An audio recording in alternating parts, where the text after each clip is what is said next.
It's so funny. We're not. Danny was just in the portal, apparently. I get a battery. My battery's a little low. Hey, listen, we appreciate that. You take those opportunities. Signs that I'm still not fully immersed in conference realignment updates is when Bud notes important Big Ten defensive linemen hitting the portal. And I'm like, oh, you mean Pac-12 defensive lineman? No, because UCLA losing its best defensive lineman, Jay Toia, is a Big Ten headline. I mean, he could be going to the SEC in a couple different places. Bud, was that when you mentioned pre-show Big Ten defensive lineman hitting the portal, was Jay Toia from UCLA on that list? The not Pac-12 defensive lineman, but the Big Ten defensive lineman from the Bruins. Yeah, when I said I thought like Big Ten schools would lose like 4 or 5 good, interior defensive linemen, he was on the list. Simeon Barrow from Michigan State was on the list. Really can't count Philip Beatty because he was already on, like he was already in the portal there. But we'll see if anybody else jumps in. But those were sort of the top 2 that, like, behind the scenes in the marketplace were very well known. Credit to Michigan State fans for the Red Cedar message board, because they skewered me for about 24 hours, and I was pretty diamond hands on this, and I still thought Barrow was likely to jump in, and then, like, they were really cool afterwards. Like, okay, damn, all right, like, and now, so, like, hopefully we're getting some thumbs up and some likes. I asked for them, and it's a challenge out there, man. Like the top schools need big time interior defensive linemen, and like the mid-level schools, they're gonna get rated. Just complete like admission here, like Toia going from UCLA. When you were talking about Big Ten defensive linemen, I never even thought of UCLA, USC, Washington, or Oregon players. It's not there in my brain yet. Like, I was saying. Yeah. So it's like when that happened, I was like, oh, okay, that's one of the Big Ten defensive tackles. Yeah, you notice who I didn't see in the portal yet, and in Texas, because Texas fans have been telling me they've been coming there for weeks. Mason Graham, Kenneth Grant, they still seem to be in Ann Arbor. But we will get to Michigan's spring game in a little bit. Elsewhere in transfer portal buzz, it is very difficult for me to communicate to a younger college football fan about a world where Alabama kickers would just be out there missing big kicks all the time. Like there was a time where Alabama's football success under Nick Saban was in spite of just baffling big game kicking.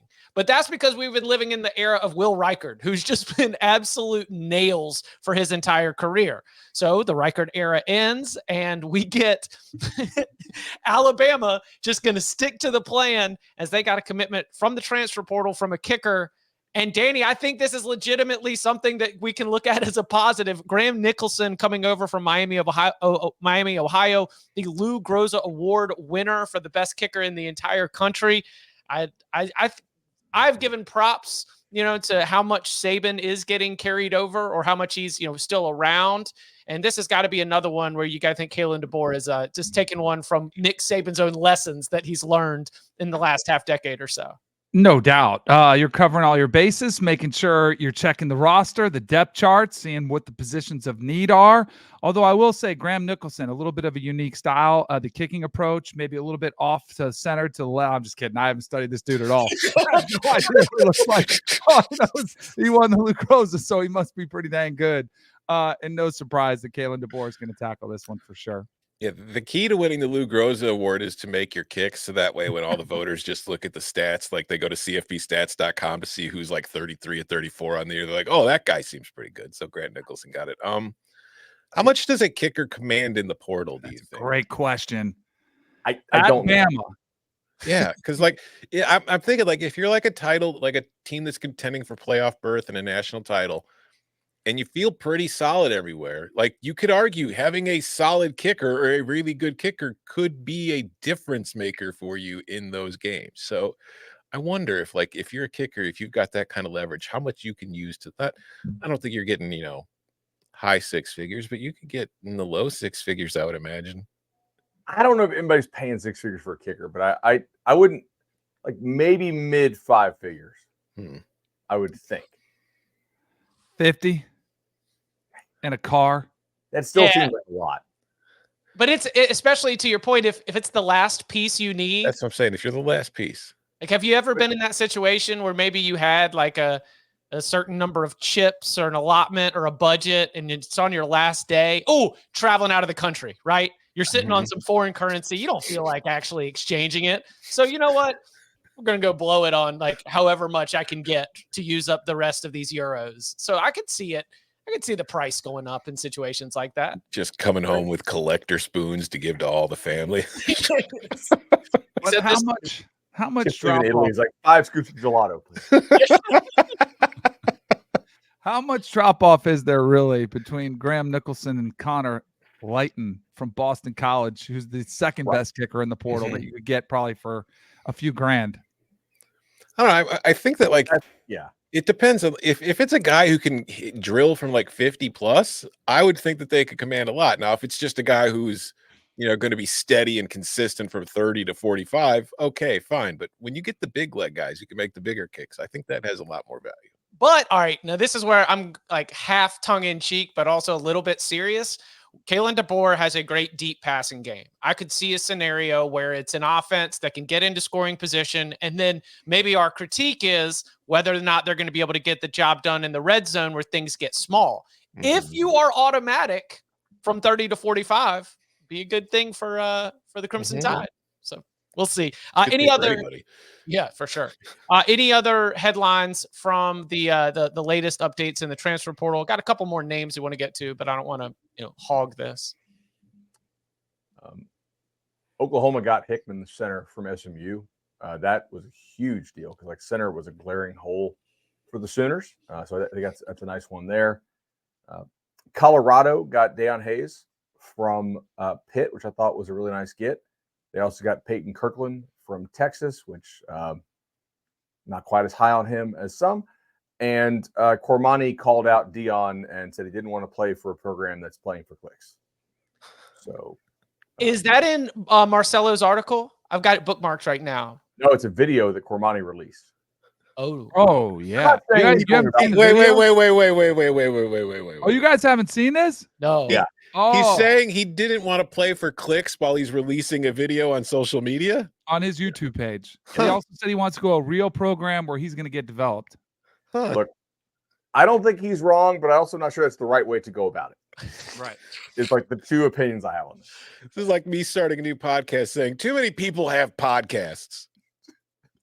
He's salty because, and I did see one of the teases. I didn't listen to the whole Q&A because I guess he did a bunch, and this was the clip that went viral where he was saying he wanted to go to a real program, he wanted to get developed, and he didn't want to play for clicks. He did get called out. Like he was saying, I wanted to clean up my name because, Dion was saying you don't work hard, you don't study, you're out of shape. So I'm sure he's a little bitter about that, but I would say the same exact thing we said before. He's got to get it. Like some guys, it takes them a while to get it. Like, what does it take to be a collegiate, big-time starter, contributor, successful guy at this level?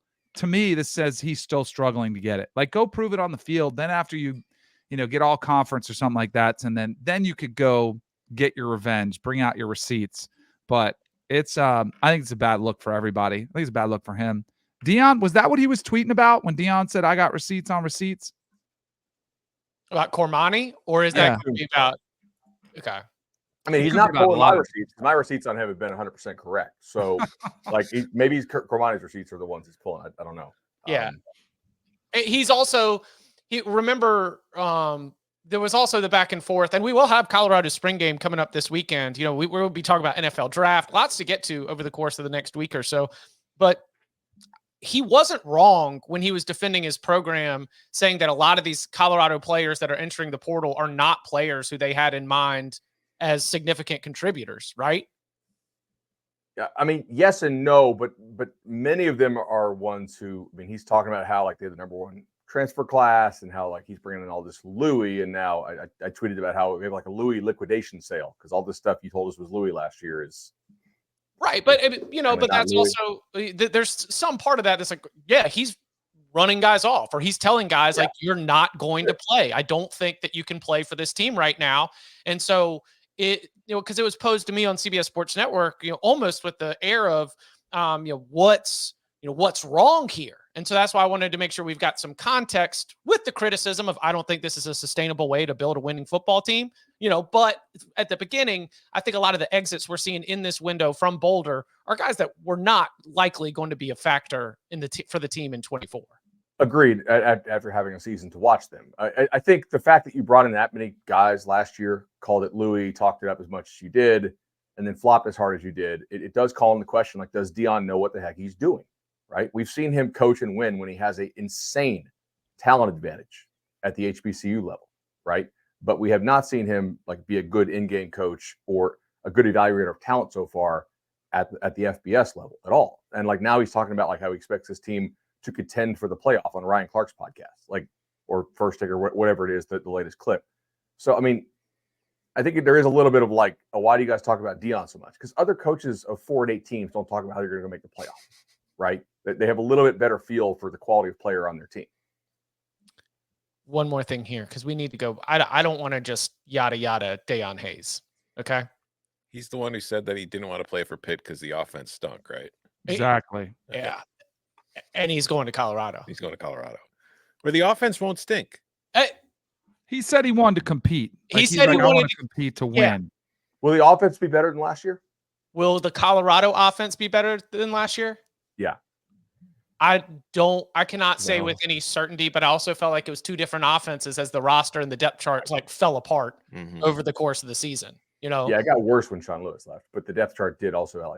They had real injuries. Yeah, I don't feel like I've got a full season. I mean, yeah, the first 3 games, healthy Travis Hunter offense, like that's a good offense. That is a very capable, power conference offense. But I don't have a good feel of exactly what it's going to be. I do think that's incredibly insulting to Pitt and Pat Narduzzi and Pitt football, that somebody who was supposed to be one of your best defensive players is looked at what was happening in spring practice, feels like the team is not going to be competitive. When he walks out that door, you're expecting him to be like, all right, and for my last year of eligibility, I will be taking my talents to Baton Rouge. And he was like, I'm taking my talents to a 4-8 team last year. Yikes. Maybe Pitt just goes full Iowa, scores 13 points a game, and finishes 9-3. That'd be incredible. I mean, it's kind of what they've done at times, right? Saying. So just go back to that. I mean, the Kenny Pickett anomaly was just an outlier. And I haven't pulled the latest headlines on this, but I saw it in passing. Alex Kirshner, Split Zone Duo, mentioned that Narduzzi and Dayon Narduzzi does not like Dayon. Do we? No surprise. I mean, yeah, not a surprise, but that's a shock. He took shots at Dayon before Dayon even coached a game, right? I mean, it was kind of last offseason. Yeah. Okay. He's like, yeah, who are these? Yeah. I forget exactly what it was, but he was not a fan. Yeah. Like our editor, college football editor, Jack Crosby, was like, somebody get a microphone in front of Pat Narduzzi right now. I still can't believe it's a 3 handicap. That's the thing. I'll never get over that until I play with him. I'll get out in the course with him. Was it at Allegheny? Isn't that the home course? I think so. Yeah. God, listen, Pat, he's hammering those drives right now. Just cursing Dayon Hayes left and right. What's the over/under, or what's higher, Narduzzi's score on his home course, or Pitt's points total in the ACC this year? That's messed up. So his score 75. So, I mean, if he shoots like a 78, his 2-round score. Yeah. His weekend total. Or Pitt's total points in ACC play. That's actually a pretty good. Let's track that this year. That's a pretty good prop. Is he going to let us offer that to him in person? Because we're going to. I mean, if I will say, Big Ten and ACC are going on at the same time. I'm not really sure how our talents are going to end up getting split for this, but if we're there, we might need to ask him about the golf game and then lead him like 3 questions into it. Oh, we're talking about golf. Oh, we're talking about golf. Oh, we're talking about golf. Hey, so Pat, what's higher? Your weekend total or offensive points? I'll let you ask that one. I think we'd have to fight EJ Borghetti for asking that. Yeah. and EJ's one of the best. Yeah, Always an amazing SID.